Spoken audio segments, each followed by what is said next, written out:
Come on in. All right, we're going to go ahead and get started. There's still some others who are starting to fall in line and come in and join our presentation and the conversation as we discuss 21st century advising for student success. My name is Krista Mitchell. I'm from Georgia State University. I am the director of the University Advisement Center for Affirmative College.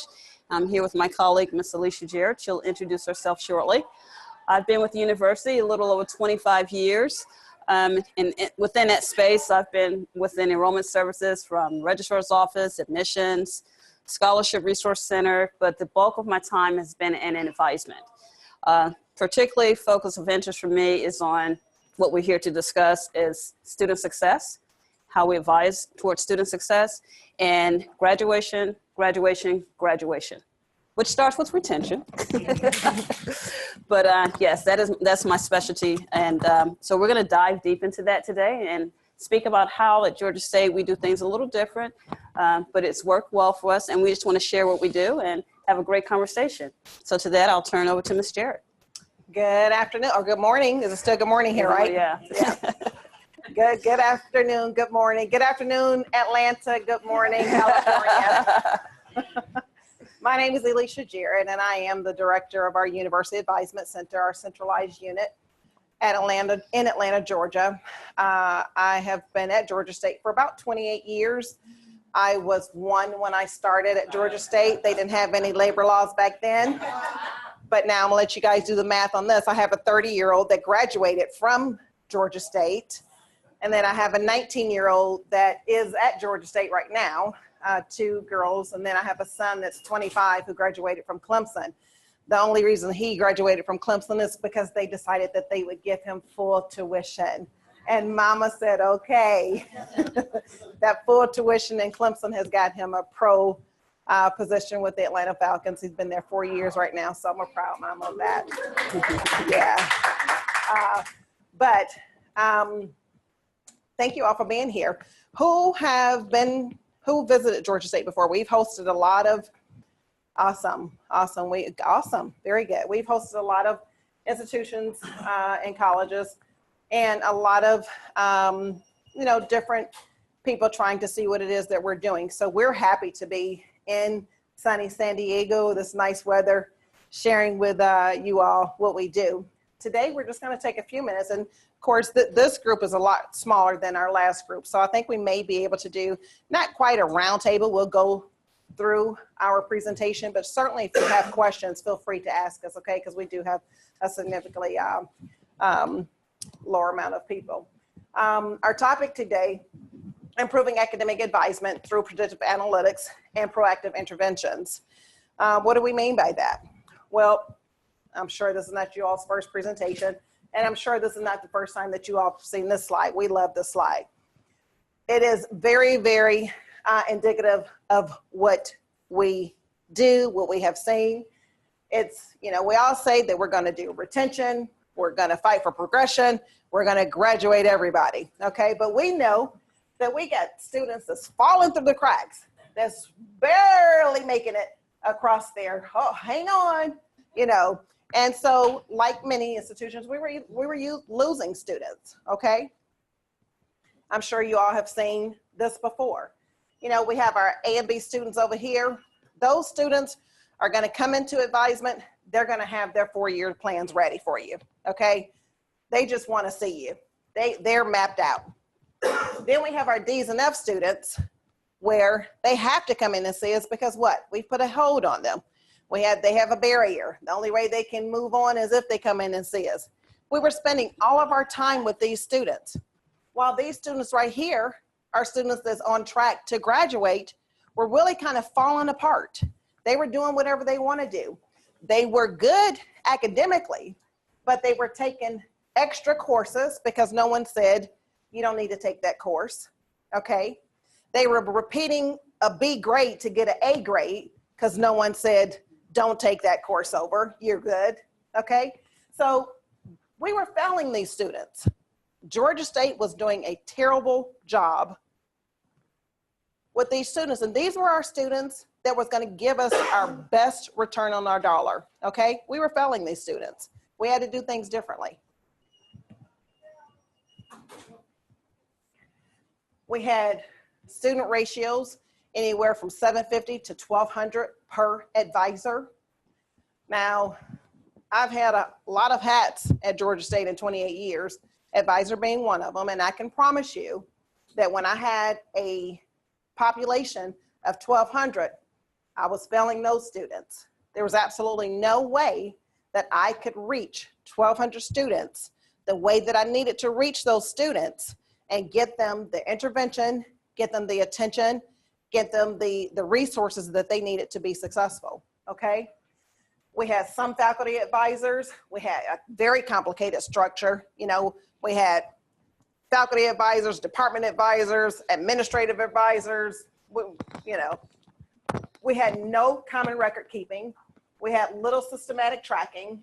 We had little coordination, and no one was responsible for graduation and retention. Nobody. Okay, we just said, well, I come to work every day, I did my part, I'm done.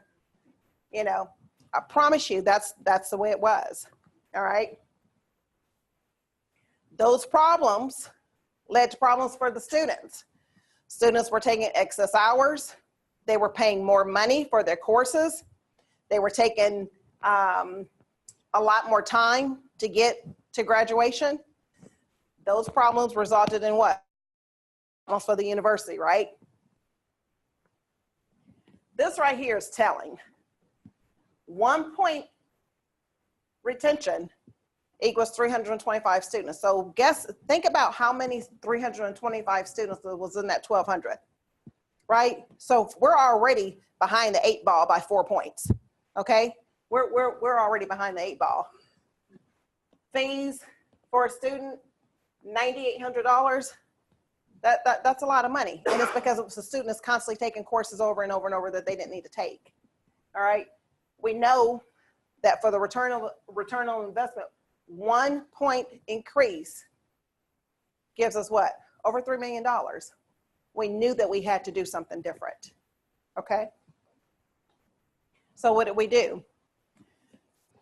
This is one of our strategic goals: to become a national model for undergraduate education by demonstrating that all students, regardless of their socioeconomic background, can succeed at high levels, high academic levels. This is our goal. This is what we do.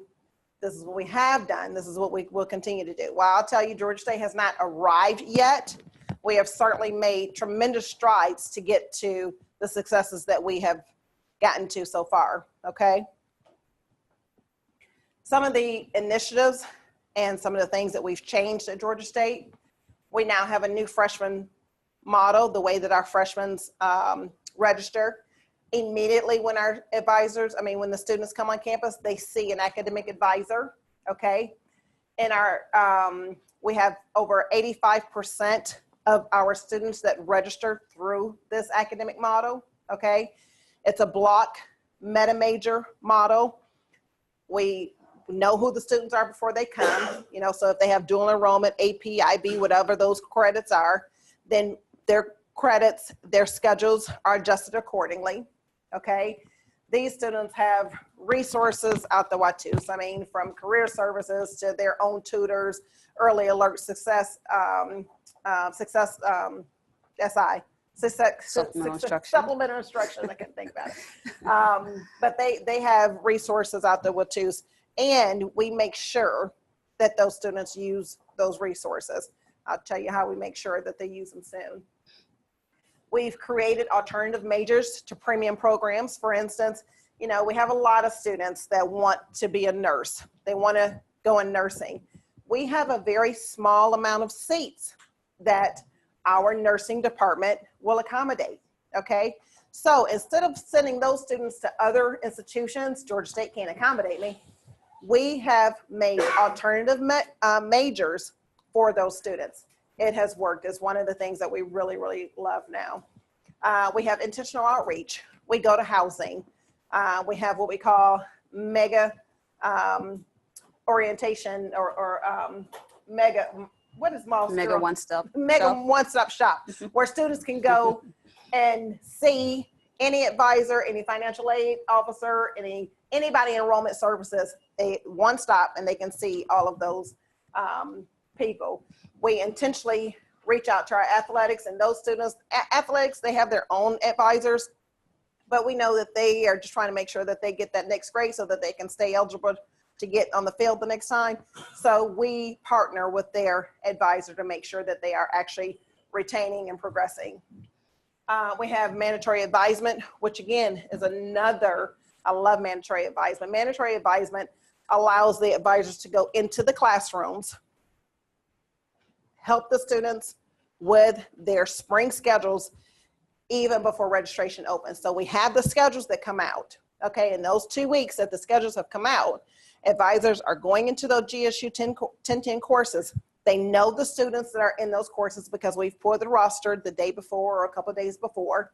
We have their degree works or their degree plan, their academic plan, if you will, ready for their students. When we go into those mandatory advisement courses, those students already are, you know, have a mindset on what I need to be taking right now for spring, okay? We go in all of those courses. We do proactive risk targeting. We'll talk about success markers here in just a bit. And we do personalized interventions. Those are those barriers. I do a report that's called a not registered report. So right now, registration opens up next week. I'll do a report the first Friday after the full week of registration. And I'm not looking now to see who's registered. I'm looking for the people that's not registered, because why are they not registered? Do they have barriers? Are they thinking about not coming back? If so, we need to get to those students right now. Let's get those students on board. What's happening in October that I can't get you registered by the end of October, the beginning of November, okay? That's what that not registered report is. It's a great report. So we had to change some action steps. We had to really, really dig in and see what was happening at Georgia State University, that we were not retaining students and our graduation numbers were not where they should have been, okay? We had to very intentionally seek out our senior leadership, okay? We had to seek out our registrar. We had to seek out our human resources department. We had to say, listen, we have a 750 to 1200 to 1 ratio. One, that's not the national model, but two, we're not being successful during that. Human resources, we need you all to help us. Hence, we developed tier academic advising. We have academic advisor 1, 2, 3, transition advisor, graduation counselor, assistant directors, associate directors, directors. We have a tier schedule. That has done a couple things for us. That has helped us, one, retention with students, and two, it has helped us retention with staff, okay? We had to do clarification of roles. We had to discuss skills and competencies. Who should be doing what department should be doing what, okay? We had to talk about common salary. We had some advisors that was not really advisor being paid $45,000 when an actual advisor was being paid $40,000 or whatever. So we had to go on and have those hard conversations, and some of them were really, really hard. And we had to get some commonality across the university. Same thing with our faculty engagement. We had to get some commonality. Some faculty said that they would see students. Some faculty say, hey, I'm not seeing any students, you know, or some faculty say, you know, I see students from 1050 to 1052. If they're not here on that time, then, you know, whatever. So we had to, you know, we had to work all that out and get some commonality. We had to do some structural changes, okay? And again, in order to do structural changes at a large institution like ours, you have to have your senior leadership involved. You have to have your senior leadership and those stakeholders involved and have the buy-in there. We did. Hence, we have the University Advisement Center, the centralized University Advisement Center. We went from a center of advising 0 to 42 semester credit hours to now, and that was with 13 advisors, to now advising 0 to 89 credit hours, okay? And that's with 60 hours, all righty, or 60 advisors. We have our input of our College Office of Academic Assistants. The College of Academic Assistants, so we stop their junior years. So now the Office of Academic Assistants, they see 90 plus. They see all of the seniors, okay? But this is still good because of now the tracking system that we have talks to each other. So if Ms., pronounce your first name for me. Napoli. If Ms. Napoli has seen a student and Ms. Crystal has seen a student, you know, weeks apart and in 2 different offices, they can still see what each other has said. That has not always been the case for Georgia State. It has helped. We have what we call our University Advisory Board. And I'll tell you one thing about the University Advisory Board. If you have not already established or you're in the process of revamping how your advisement system will look on your campus, you want to make sure that one of the first things you do is incorporate a University Advisory Board. Your University Advisory Board is composed of several key players. You want to have your director leads there, you know, your college leads there. You want to have, we have in ours, our associate AVP, our assistant AVP. You want to have the support, of course, of your provost and the president. Crystal and I sit on that board, the directors, all of the directors sit on that board. Anybody that's in a decision-making position, you want to have those people sitting on your University Advisory Board. With that said, all of the decision makers can't be people, like my son said, that's not in the trenches. You got to have somebody that has been in the trenches that understand what has to happen, you know, what goes on when an advisor is, you know, down there doing all the work, not just the people that want it to look pretty. There's hard work that goes behind that, okay? I see a lot of heads shaking. I'm glad y'all agree with me on that one. Exploratory exploratory advisors and graduation counselors.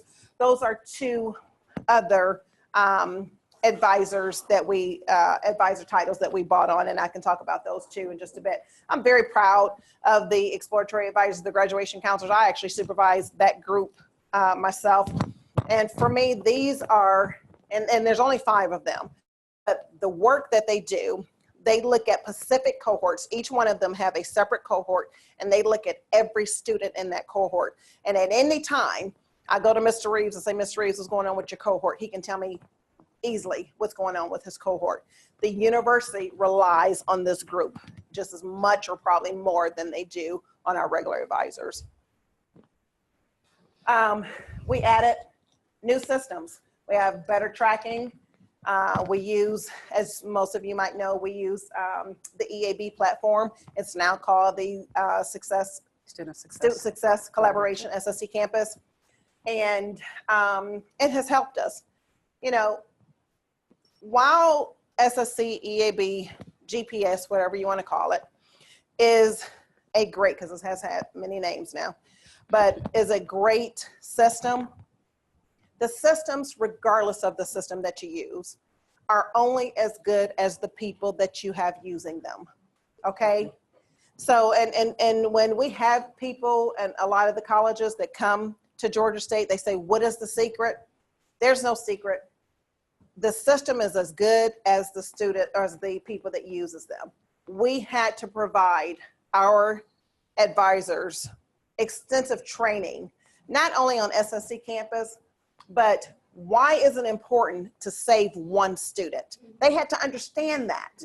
They had to understand that. Even, you know, especially since we have tier level advising. So you have advisors that come in, they're fresh new, you know, this is a job for them. You know, at the end of the day, they don't understand why are you looking for census. They don't understand why you just cared that 2 people out your group was not registered. It ain't clicking.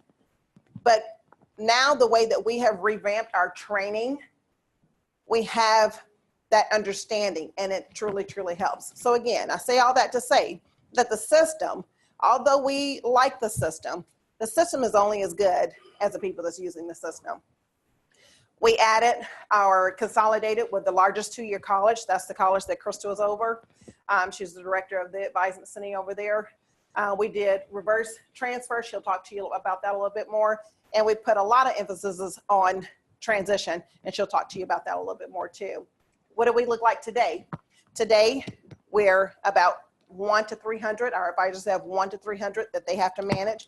And again, if you go and you ask any advisor, the expectation today is that they can say, hey, Rich, what's going on in your population of 300? Rich is going to tell me out of my 300, I got 200 registered. I got 50 that has barriers.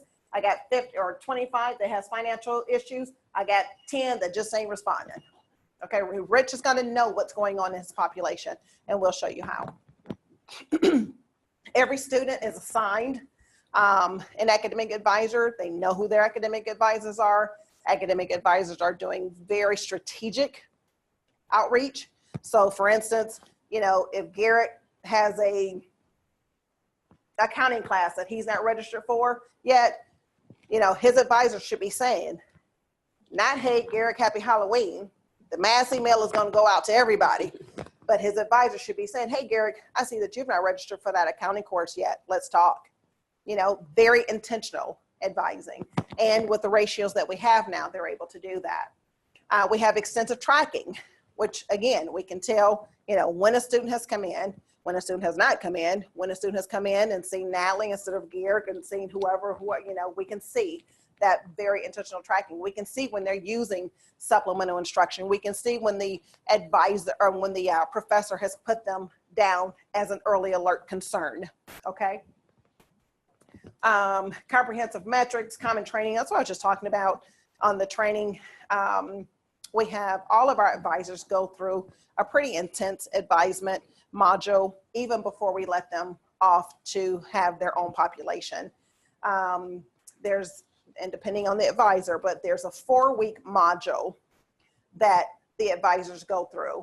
And in that module, they're learning, they're becoming core experts, they're becoming major experts, they're understanding the GPA, both, because there's a difference between the HOPE GPA, institutional transfer GPA.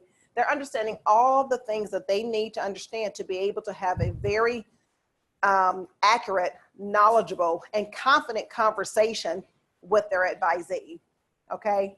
So that's something that we've not always had, and we really, really think that that has helped us tremendously, having a robust and comprehensive training. And now we have better collaboration between our units. Didn't always have that. You want to talk about silos? Georgia State, equal. I mean, we had silos. No, this is mine. This is mine. No, that's how y'all do it. That ain't how we do it. Policies and procedures. You know, policies and procedures in the catalog. You say, well, where do these come from? Well, this is just the way we always did it. You know, real. It was real. And it wasn't until senior leadership got involved, you know, and this university advisory board that helps makes policies and procedures. You know, now this, you have to go through this, you know, the regular, you got to go through admissions and standards to say whether or not some, you can't just put something out there and say, oh, well, this is the way we do it. You know, so Chris, you want to talk about this? Yes. So piggyback on Alicia of institutional research. So every institution has a warehouse of data, but how are we using that data? Are we asking the right question from our research analysts? Are they providing us the report? We ask one question, they interpret it another way, we get the report. It doesn't mean anything to us. So we started integrating into the University Advisory Board, having broader conversations. So we're asking the right questions now, and we're getting back reports that give us concrete data that allows us to take a data-driven approach. And again, it's supported by leadership because everyone's at the table. So we're all making informed decisions. So we collect the data, and we're collecting the right data because that's important. And then we use that data to create initiatives and programs, and we pilot them. So after the pilot, we have a nice structure in place, small population, sample, just to make sure it's just good enough to give us what we want to, what we think the desired result will be. We evaluate that. If it's a really good program, we revise the modifications to fine tune it, and then we bring it to scale. And so that's how we ensure that our programs and initiatives are successful. We don't do it at large, we do it at small interventions of scale to make sure that as it's growing, the integrity is still in place as well for the structure of that program. So following back on institutional research, so we bring that into the predictive analytics area. And so with that information that we have from IR, it's 10 years of data, which equates to 2.5 million grades, over 144,000 students, which then goes into 800 points of important analytics-based alerts. And those alerts are really driven by the faculty, and they're telling us what are those alerts that we need to mark? What is a red alert, yellow, green, or what's really important for us to focus on to catch that student before they go down the wrong path, or correct that motion. And then we track 30,000 students daily, and actually now that we're all married together, it's 53,000 students that we're tracking on a daily basis.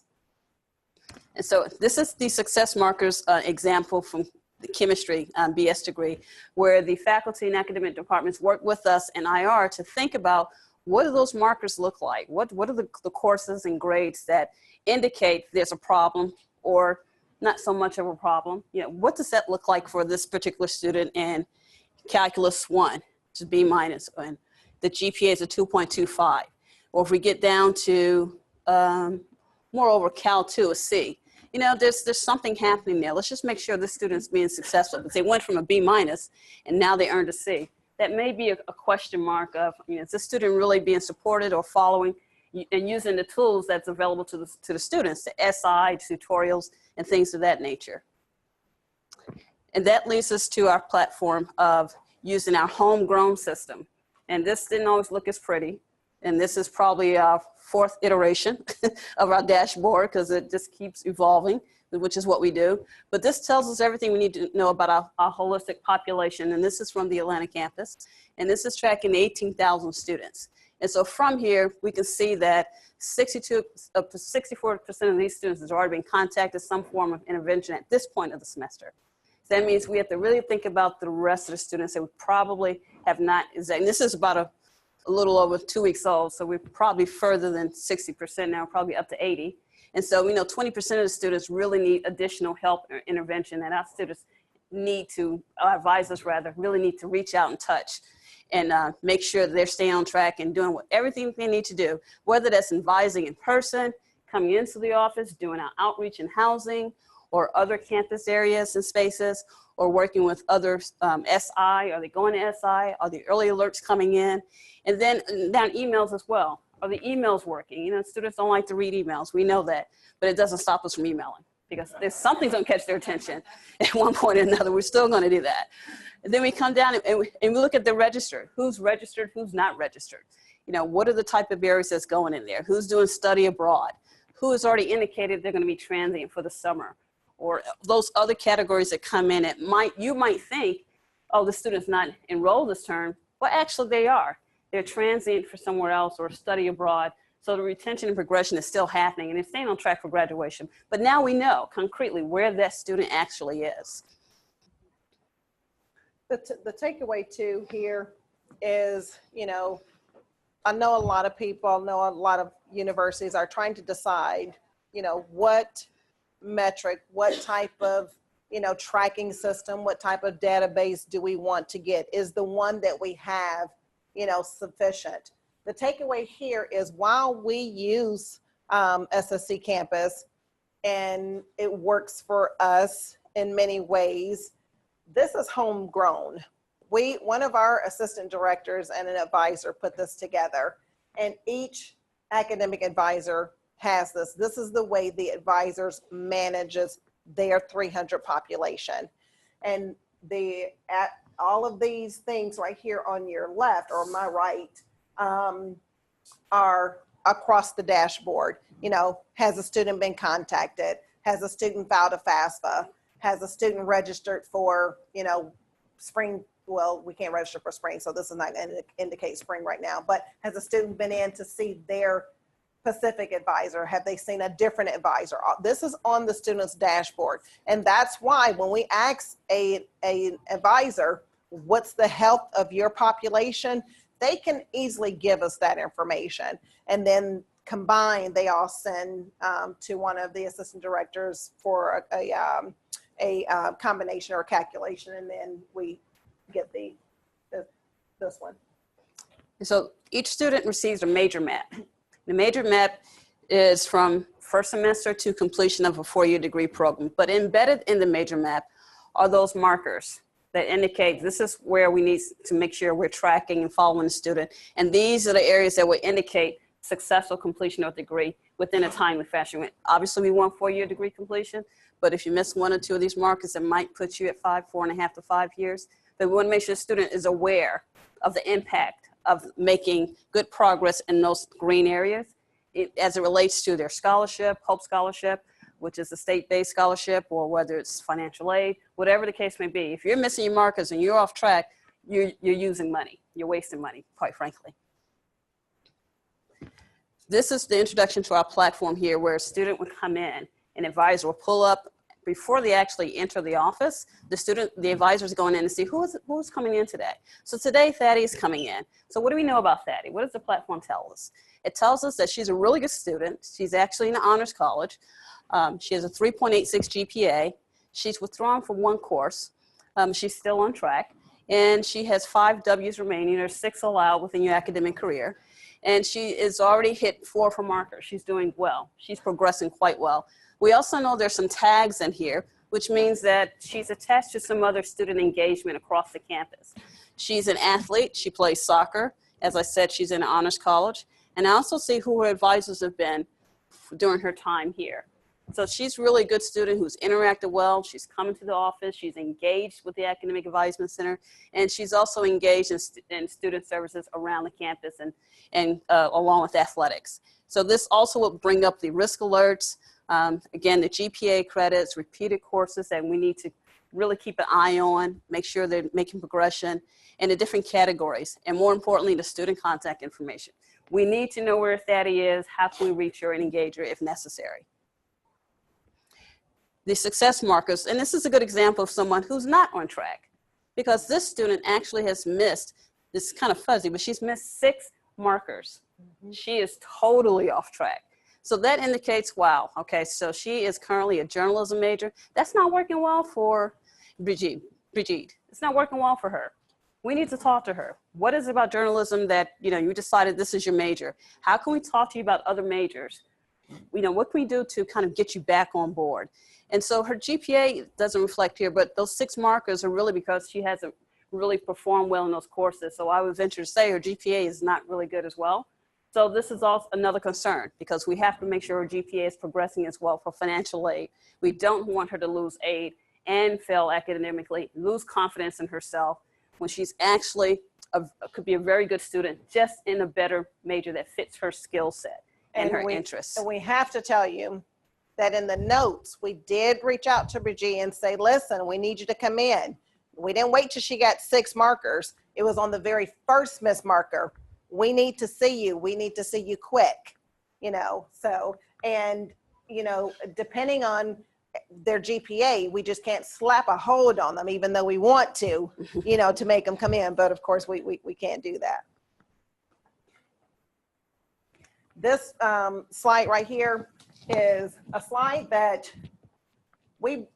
in the platform, we turn this around and let the students see this. So I'm gonna use the middle one. So this is a political science major student, okay? This says that a political science student that received a C in the very first political science course, Political Science 1101, and your major is political science, we need to have a conversation before we get to that next political science class, because this might not be the major for you. We need to do some assessments. We need to say, did you miss a lot of class here? Did you have an emergency going on? Were you distracted? Because 81, if you got or 82% here, if you got an A, that's saying that you have an 82% chance of being successful as a political science major. Now, this is nothing we made up. This is 10 years of history that shows this, okay? The success of where a student will be. And advisors have this information, and advisors can make very, very, very intelligent and have very, very intelligent conversations with their students to say, listen, stat is showing that if you made a C in here, unless you can tell me something that is really, really going on, we might need to think about what you would look like being an English major or philosophy or something. But I'm kind of scared about political science for you, okay?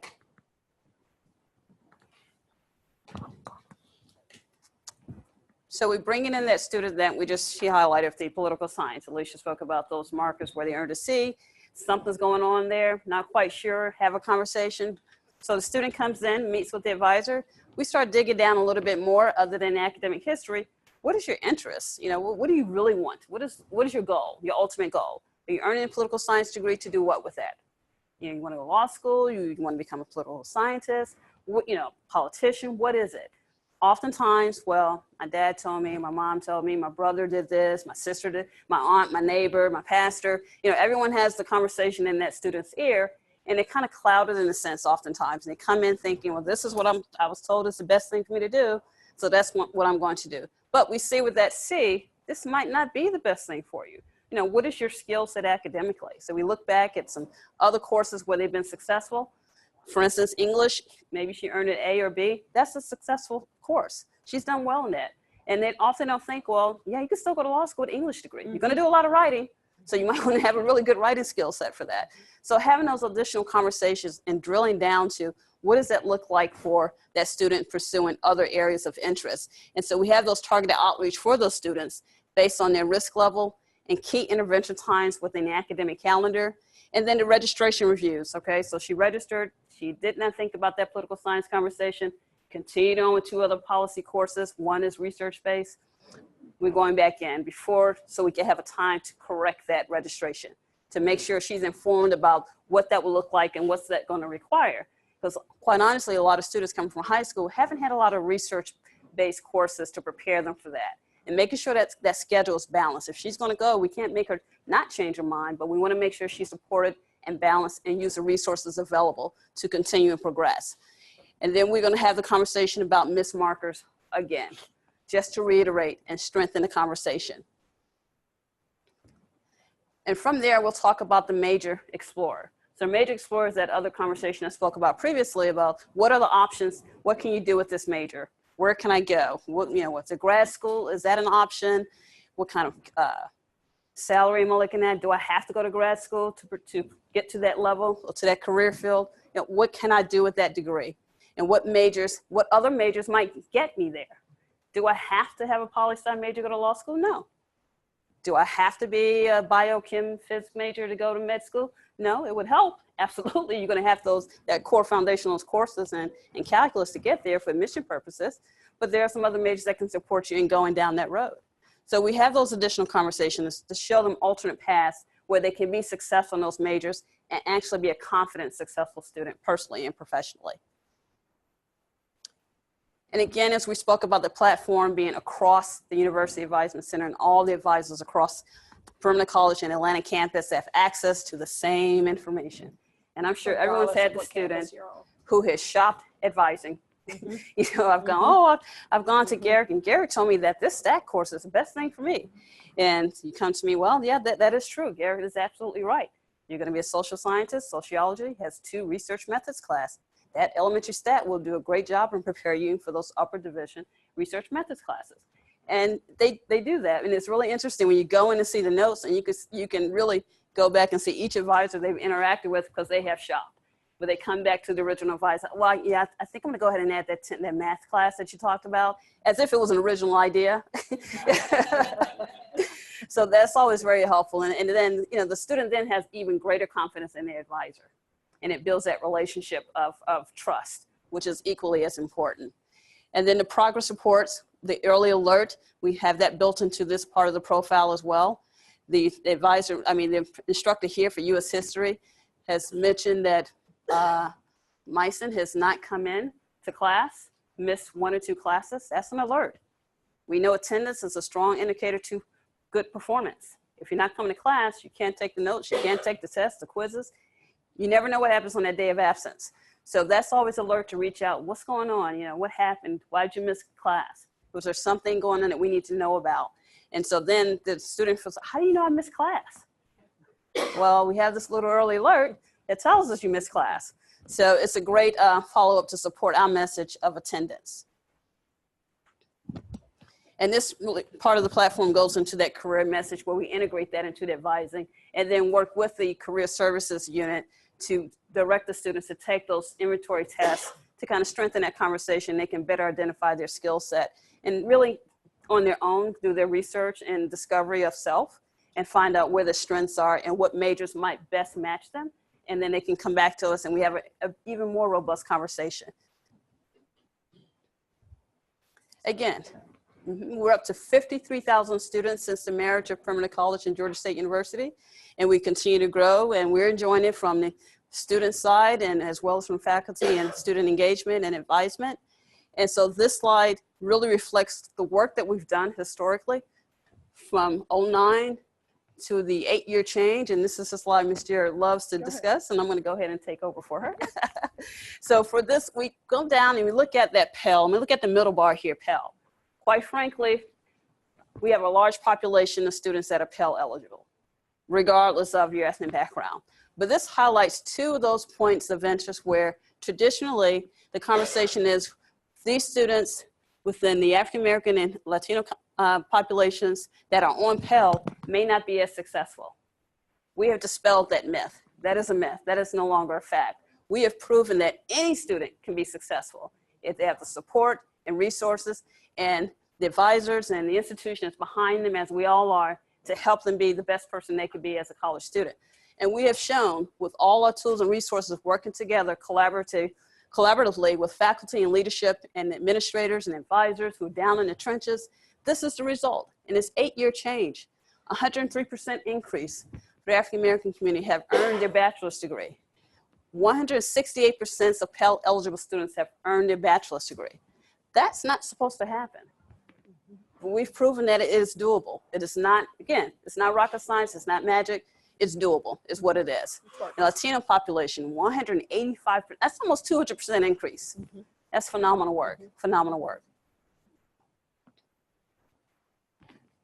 Now here we're gonna see a little bit more deeper dive into degree completion among the same population of ethnic students. We're adding the Caucasian population here, and we can see in 12 years ago, it was 31, 25, and 22. Today, 50, 57, we'll round that up to 58, and 54, I'm rounded up to 55. Great growth. The green is where students have started with us and continue to completion, and they're 75, 75, 75%. It works. And students come in and get the foundation. We can make students stay. We want them to stay. Sometimes financial aid and other things and life takes over. You have to make a change and do something a little differently. Perhaps moving closer to home. Perhaps moving out into an area that's a little better for your job and attending another school, whatever the case may be.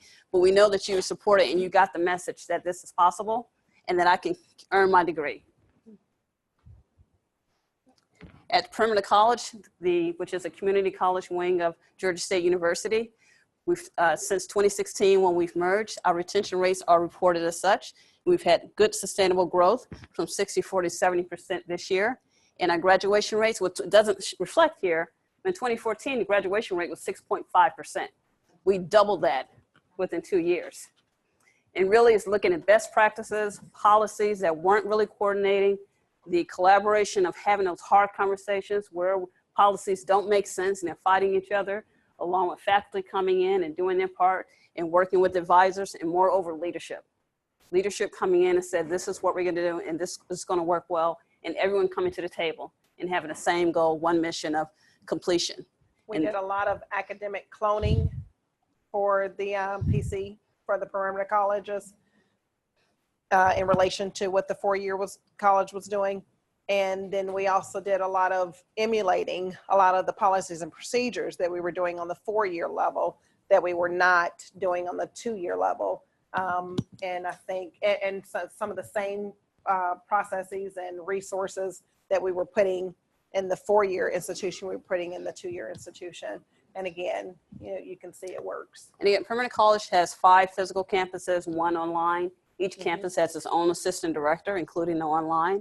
And the advisement population staff has increased to bring down the ratios to 350 to 400 students per advisor. It makes it a lot more manageable. And we have a greater connection with the faculty to make sure that we're staying on track and working in concert together.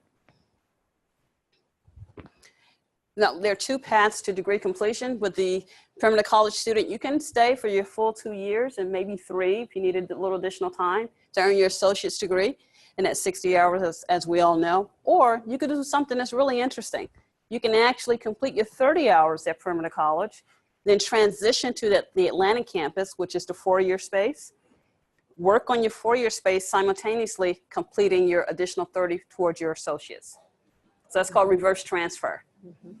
So that allows you to move up, move into the university setting, and get fully engaged, because you're going to end up there and working with the advisors there as well. And we're all the same advising unit. We're one university, one happy family. So the student is afforded the same level of service and coordinated care at Permanent College, at the Atlanta campus. There's no difference. It's all the same. Within that space, you have your advisor components. Again, we're working together. Financial aid and registrar's office, we're all having the same conversation. How can we support this student who wants to go on and complete their 4-year degree? Well, I actually did a little better. We got a little bit more time for Q&A, just a few minutes. Yeah, two minutes. All right, plenty of questions. I'll just start here. I've been watching what you guys have been doing since 2013. It's spectacular. Awesome. My question is this, in the slide where you show the book science and music, and I don't remember what the Yes. chemistry or something, kind of illustrates this. If you look at the music, students who get a B in the introduction to music class have a 55% chance of graduating. Yes. That to me reeks of a bright red light. Something Yes. wrong with the program. Mhm. So my question is this, along the way, what kind of work have you also done to kind of clean up messy curriculum? Absolutely. It's advisors and Absolutely. students, whatever. Absolutely. Absolutely. Absolutely. And particularly high unit majors. I mean, what kind of- Absolutely. Krista, why don't you talk to her about how we restructured the math, Right. math, So calculus. exactly. So and that's a good question, because it does go back and require retooling to, again, come out of the silos, come to the party, because we all want to have a good time. So a good time means graduation. So how do we do that? So with the math, we saw that can always be a barrier in any major if you're starting off, right? So we came in, we added some adaptive technology, adaptive learning. We added what's called a MAL, and it's a component where the student goes to class, and they also have to go to this computer lab that's instruction-based in support of the information they learned in their current class. So it's all like-minded, and the instructor builds up that curriculum that they will continue to practice, because math is a practice, in order to get that skill set. So that's one of the tools we did. And we had a lot of pushback from Yeah. some folks in math that get me for saying this, but we had a lot of pushback on that. They were comfortable, how they were, but the withdrawal rate, the D's and the F's were not supporting success. And so we had to do something different. And so we restructured that. With our premier programs, we have only a limited number of seats, but you have students that can qualify for, those seats, but we had nowhere to put them. So then you say next semester, when you're looking at your reports, where did all these students go? Well, they're in the clearinghouse going to somebody else's school now. So we had to make alternative programs that would keep the students at Georgia State University, still retaining them and progressing and now graduating them. So, I mean, there has to be some hard conversations, and there has to be decision makers that are sitting at the table, because we can have all these sidebar meetings that we want.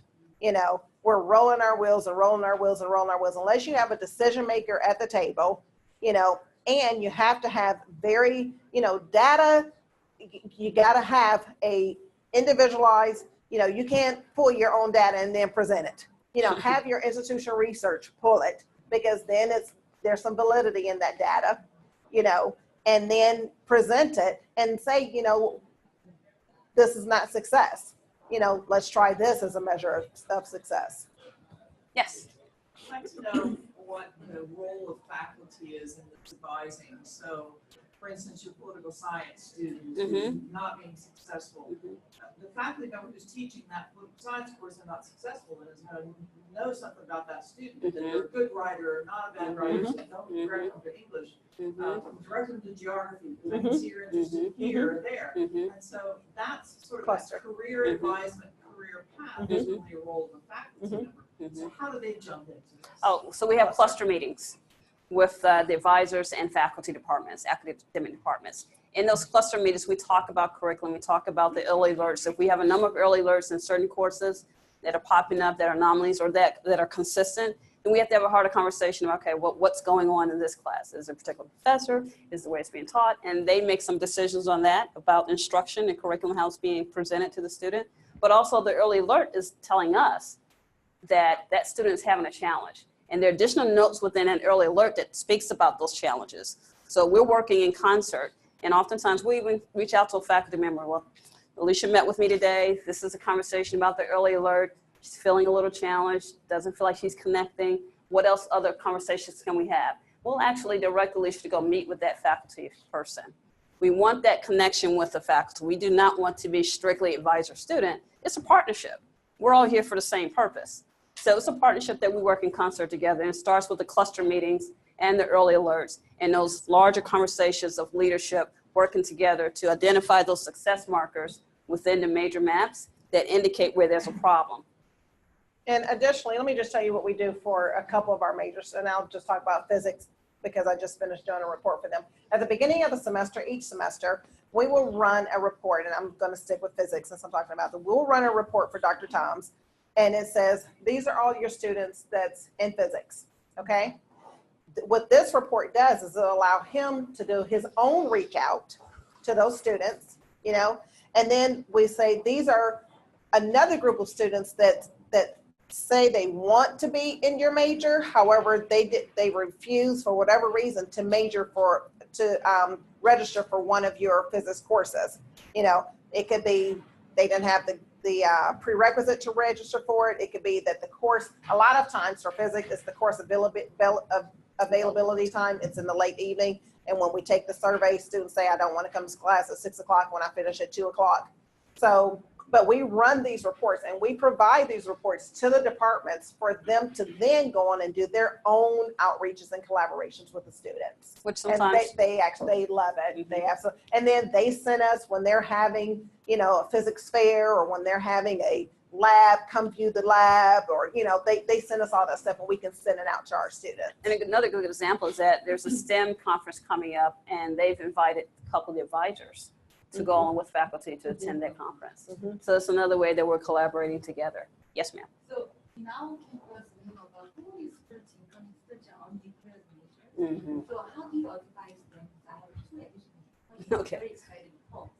Okay, so your exploratory, well, we have an exploratory team built within our advising unit. And those are students who are undecided, just really not sure what they want to do. As soon as we recognize that we have a student who is filling that space, then they're directed to meet with that advisor and exploratory team. So that advisement session is not a walk-in, it's not 30 minutes, it's going to be probably about an hour, and it's not a one-time meeting, because we have to really start diving down into focusing on a particular meta major first, and then diving down to a particular major where the student could be successful. And oftentimes that, you know, may involve additional conversations, doing inventory tests such as Myers-Briggs and other soft skills inventory. What do you need to do to be successful in this major, in this career field? And then also they may want to even speak with a faculty member, directing them to speak to a member who's actually leading that department, or for the undergraduates to work with that student. So do you put the career services when students can admit to the building into the organization together? Do we, I'm sorry, I didn't hear. I couldn't hear Career you. services. Yeah, Yes. career services building into the organizing system, as students can admit to the Yeah. university. Yes, absolutely. Mhm. Absolutely. Every student, especially our undeclared students that are not kind of, you know, they're not 100% of the major they want to focus on. Absolutely, our career services is involved. But what we have in the platform is our major matcher. We have an interest-based skill set to be able to help that student determine where their strengths are. And from that, the students say, these are my strengths, and from this, these are my interests.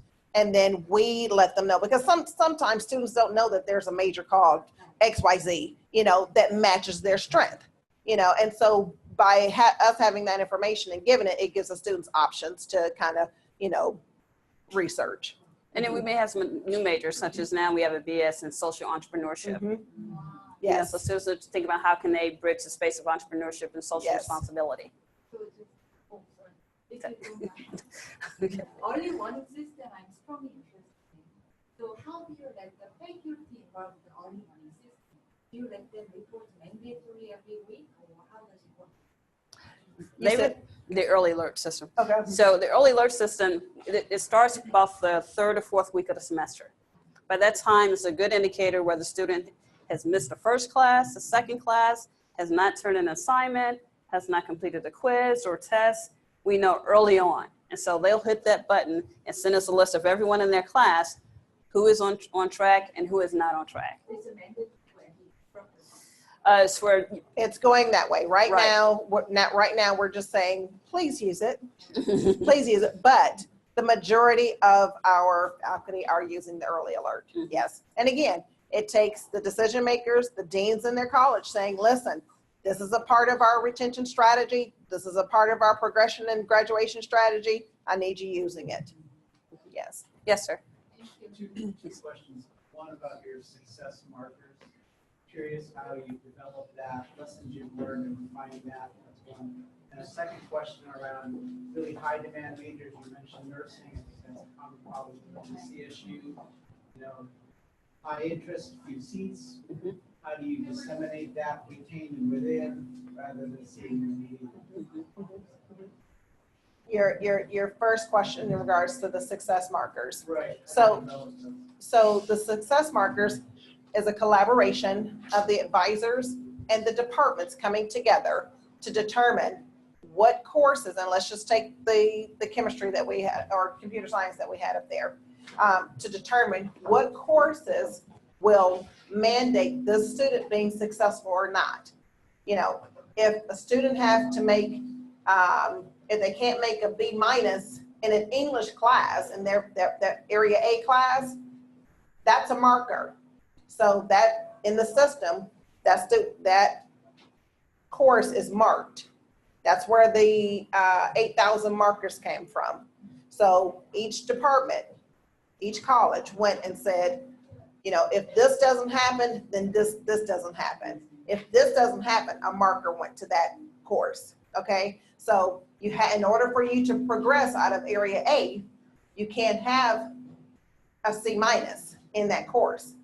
If a student got a C-, then a marker went on. Now there needs to be intervention there. Okay, on the flip side of that, a student must make a C in order for that student to progress. So again, there's a marker. Let's make sure the student got the C or better for that student to progress.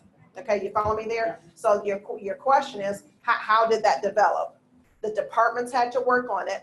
Each department got a list and said, these are your majors. Please make your markers. And then we took those markers and gave them to Student Success, our collaboration, or EAB. They put those markers into their system. We married it with our banner system that we use, which triggers the marker. Okay, so that's how the markers are determined. And then your second question, please tell me your second question again. Nursing. Okay, so absolutely. Nursing, we have one of the most competitive programs, but we have very few seats for those programs. We have students that make the minimum scores to be included in the program, but then we have these very high achievers that takes those minimum seats. We saw that we were losing those students. They were going on to other institutions not because they couldn't be successful at Georgia State, but just because we didn't have the capacity to hold those students. What we did is we introduced and came up with additional majors that took the place or that became a home for those students. For instance, like the nursing informatics course or major. So the students that couldn't get into that nursing course, we offered them a very similar degree as Health informatics. health informatics, yeah, Mhm. health informatics. And that program is booming. It's booming. Very popular. And Yes. it's one of those areas that, you know, the students were totally aware of. Yes. They didn't even know anything like that existed. How do you bridge This is our technology and healthcare?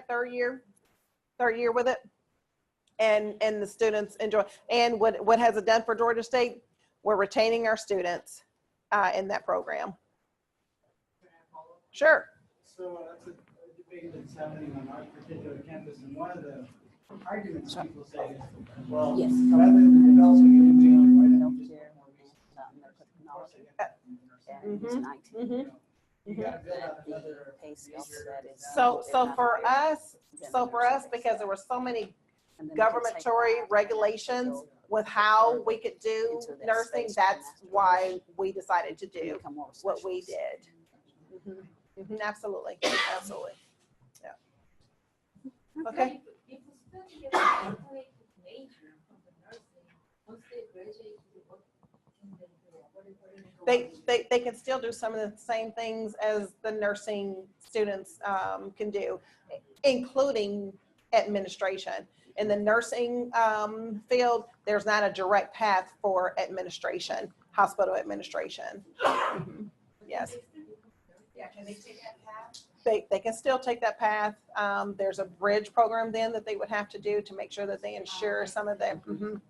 But a lot of the courses are the same. Of course, you add your 1 or 2 other courses so that you can say that it's truly a different major. And they're often really surprised when they get into the technology part of that curriculum, and they feel actually better supported and more competitive in the field, and then finding, wow, I can actually do more than not just be a nurse, which is actually a phenomenal field of growth, but there's some other things I can do in addition to. Like that administrative path. Oh, you're welcome. Very welcome. Thank you.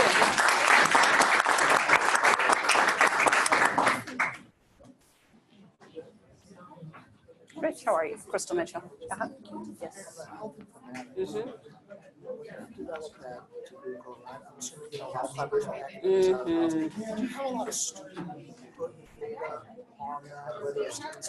Well, I can tell you what really came out of about 10 years prior to that, our CIS department within the College of Business had developed a concentration in health information.